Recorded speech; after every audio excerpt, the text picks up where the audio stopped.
আমি পুরানো হয়ে গেছি, তো আপনারা নতুন খুঁজে নিয়ে ব্র্যান্ড হলে মিস্টার বৃষ্টির মতোই হও। বর্তমানে সেলিব্রিটির হলো সবথেকে বড় সস্তা। বেস্ট অফ লাক মামুন, ইনশাআল্লাহ ভালো। কাপল ব্লগারদের ধুইয়া দিছে ওমর ভাই, মানতেই হইব তুমি একটা লোক হই ভাই।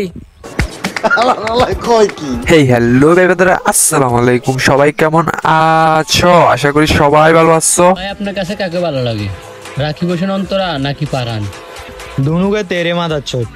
তো আজকের ভিডিওতে কিন্তু বেশ কিছু আপডেট থাকতেছে, যেমন Omar on fire couple blog upload করে দিয়েছে, তো এই নিয়ে কিছু গুরুত্বপূর্ণ কথা থাকবে। তাছাড়াও ওমর অন ফায়ারের বেশ কিছু ডায়লগ দেখতে পারবে। তাছাড়াও এবারে টিকটকার ফারহান ওমর অন ফায়ারকে ইঙ্গিত করে কিছু কথা বলছে, তো সেটাও দেখাবো। তাছাড়াও এবারে ফাবেল অন ফায়ার সেলিব্রিটিদেরকে নিয়ে কিছু গুরুত্বপূর্ণ কথা বলছে, তো সেটাও দেখাবো তোমাদেরকে। তাছাড়াও আরো বেশ কিছু আপডেট থাকবে। তো গাইস, ইন্টুতে আর আজেরে না করে দেরি, চলো সোজা ভিডিও শুরু করি।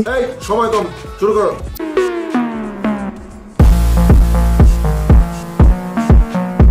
তো আজকের ভিডিও শুরুতেই আমরা ফারহান ভাই ও রুফেল লিপস্টিক আফায় ওমর অন ফায়ারকে ইঙ্গিত করে কি বলছে সেটা দেখি চলো। ব্র্যান্ড হলে মিস্টার বৃষ্টির মতোই হও, যার ইউটিউবে আছে 300 মিলিয়ন প্লাস সাবস্ক্রাইবার্স। এখন আমার কথা হলো, আমাদের দেশে কোন টিকটকার যদি 300 মিলিয়ন সাবস্ক্রাইবার থাকতো, তাহলে সে নিজে কি মনে করতো? আপনার কমেন্ট বক্সে গিয়ে বলে যান। মিস্টার বিস্ট বিশ্বের নাম্বার 1 ইউটিউবার, যার মাসিক আয় 120 থেকে 130 কোটি ডলার। সে আজ পর্যন্ত নিজেকে ব্র্যান্ড বলে দাবি করেনি। তো ভাই, তোমাদের মতো তো বড় বড় ইউটিউবার থাকতে মিস্টার বিস্ট বিশ্বের নাম্বার 1 ইউটিউবার হয় কিভাবে? তো ওমর অন ফায়ারের সাবস্ক্রাইবাররা আমার কমেন্ট বক্সে ফারহানকে নিয়ে কিছু বলে দিয়েন। তো আমি চাই আমার এই কাপড় ব্লগের ভিডিওতে মানে মেইন যে পার্টগুলো থাকবে, ওই পার্টগুলোরে মানে কাইটা কুইটা একটা এক্সট্রা অর্ডিনারি ব্যাপার যাতে তারা বানাইতে পারে। মানে ধূমপান থেকে দূরে থাকবেন, সকল খারাপ কাজ থেকে দূরে থাকবেন, নামাজ পড়বেন, হযরত মুহাম্মদ সাল্লাল্লাহু আলাইহি সাল্লামের দেখানো পথকে অনুসরণ করবেন, আমিন। তো এইবার আমরা দেখি ফাবেল অন ফায়ার কোকা কোলাকে নিয়ে কি বলছে।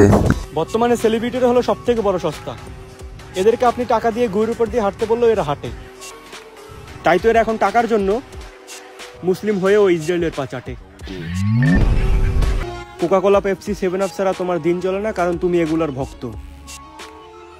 তুমি তো এগুলো খাইতেছো না, তুমি খাইতেছো তোমার ভাইয়ের রক্ত। সালমান মুক্তাদির সহ বাংলাদেশে যত বউ ব্যবসায়ী আছে তাদেরকে মানুষ নির্লজ্জ বলে। এখন লজ্জা শরম বেইসা যাদের সংসার চলে, তারা এগুলো করলে আপনাদের কেন চলে? ফাবেল ভাইয়ের এই কথাগুলো যদি আপনার কাছে একটু ঠিক মনে হয়, তাহলে আমার ভিডিওতে একটা লাইক দিবেন। বেস্ট অফ লাক মামুন, ইনশাআল্লাহ ভালো কিছু হবে। তোমার বিজনেসের জন্য, তোমার জন্য দোয়া রইলো। ইনশাআল্লাহ ভালো কিছু করো, তবে হালাল ভাবে করো, ওকে? তো গাইস, এবারে আমরা ওমর অন ফায়ারের কিছু ধামাকাদার টিকটক ভিডিও দেখি। আমি আমার আশেপাশে থাকা যে পরিমাণ সাপের সাথে চলাফেরা করি, তাদের কাছে এই রাসেল ভাইটার কিছুই না।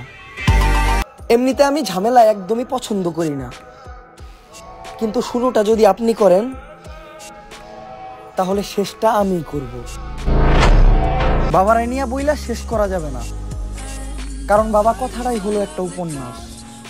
বাবা আমাদের জন্য বিশাল এক বট গাছ, যে নিজে সূর্যের রোদ আর তাপ সহ্য করে, আর আমাদেরকে দেয় ছায়া আর বাতাস। তো ওমর ভাইকে আপনাদের কাছে কেমন লাগে? ওমর ভাইকে যদি আপনাদের কাছে ভালো লাগে, বা ওমর ভাই যদি ভিডিওগুলো আপনারা দেখে থাকেন, তাহলে আমার চ্যানেলটি সাবস্ক্রাইব করে দিবেন। আমি পুরানো হয়ে গেছি,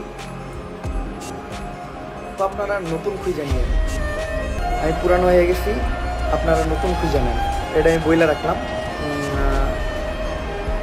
আমি সবসময় একটা কথা বলি, সম্মান থাকতে থাকতে আমি আমার স্থান ত্যাগ করে দেবো। যখনই আমার মনে হইব আমার এই জায়গায় মানে আমার এই জায়গায় আর থাকার প্রয়োজন নাই। তো ওমর ভাই কিন্তু কিছুদিন আগে কাপল ব্লগারদেরকে নিয়ে একটি ভিডিও আপলোড দিয়েছে, তো সেই ভিডিওটা কি আপনারা দেখছেন সেটা কমেন্টে বলবেন। তো এর জন্য এই চ্যানেলটা এখনই সাবস্ক্রাইব করে দিতে হইব, ভিডিওটা তো বেশি বেশি লাইক করতে হইব আর শেয়ার করতে হইব। তো ভাই দাদা, আজকের ভিডিওটি এই পর্যন্ত। ভিডিওটি কেমন লাগবে সেটা কমেন্ট করে বলবেন। ভিডিওতে একটা লাইক না দিলে একটা লাইক দিয়ে দিবেন, চ্যানেলে নতুন হলে চ্যানেলটি সাবস্ক্রাইব করে দিবেন, আর আপনাদের বন্ধুদের কাছে ভিডিওটি শেয়ার করে দিবেন। তো সবাই ভালো থাকবেন, সুস্থ থাকবেন, টেক কেয়ার, আল্লাহ হাফেজ। সো গাইস, যদি ভিডিওটা ভালো লাগে ফটাফট like, comment, share and subscribe মেরে দেন। And guys